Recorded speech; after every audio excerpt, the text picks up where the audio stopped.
Magandang umaga mga kababayan. Narito po tayong muli para magbigay sa inyo ng pinakabagong update, October 6, 2024 Sunday. At kung bago lang kayo dito sa channel, make sure to subscribe para lagi kayo updated sa mga kaganapan sa lagay ng panahon. Sa kasalukuyan, ang Intertropical Convergence Zone ITCZ ang nakakaapekto sa Southern Luzon, Visayas at Mindanao. Ang ITCZ ay nagdadala ng maulap na kalangitan na may kalat-kalat na pag-ulan, pagkulog at pagkidlat sa mga nabanggit na lugar. At meron bang namumuong bagyo sa loob ng Philippine Area of Responsibility? Sa ngayon wala at sa mga susunod na araw, pero meron dalawang binabantayan na low pressure area sa labas ng PAR na pwedeng maging tropical cyclone. Although sinasabi na mababa pa ang chance nito na maging bagyo at malayo sa ating bansa, however, hindi inaalis ang posibilidad na magtuloy-tuloy ang development ng dalawang ito at tuluyang maging bagyo. Kaya patuloy natin itong imo-monitor kahit nasa labas pa ito ng PAR. Sa lagay naman ng panahon natin, sa Southern Luzon, particular na sa Bicol Region at Mimaropa, asahan ang makulimlim na kalangitan at may kalat-kalat na pag-ulan, pagkulog at pagkidlat. Ang mga ito ay epekto ng ITCZ na patuloy na nagpapaulan sa lugar. Ang Occidental Mindoro at Palawan, kabilang na ang Kalayaan Island, ay makakaranas din ng katulad na panahon. Maulap na papawirin na may kalat-kalat na pag-ulan at thunderstorm. Sa Metro Manila at Calabarzon, bagamat magiging maaliwalas ang panahon sa umaga, mataas ang posibilidad ng mga isolated thunderstorms pagsapit ng hapon at gabi. Kaya pinapayuhan ang ating mga kababayan na magdala ng payong bilang paghahanda sa biglaang buhos ng ulan.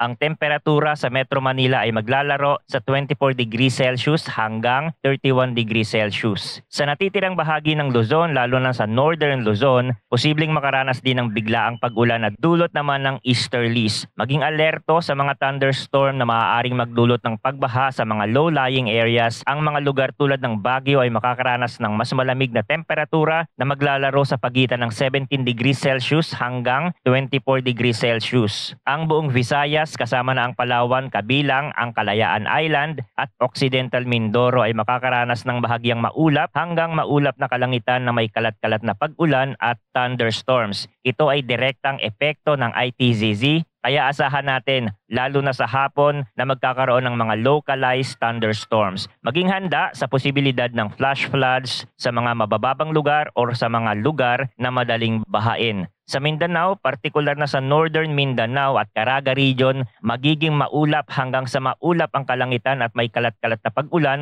pagkulog at pagkidlat na dulot na din ng ITCZ. Ang temperatura sa Mindanao, lalo na sa Metro Davao, ay maglalaro sa pagitan ng 24 degrees Celsius hanggang 33 degrees Celsius. So yun lamang po ang weather update natin for today. Salamat sa pakikinig at patuloy po tayong mag-ingat.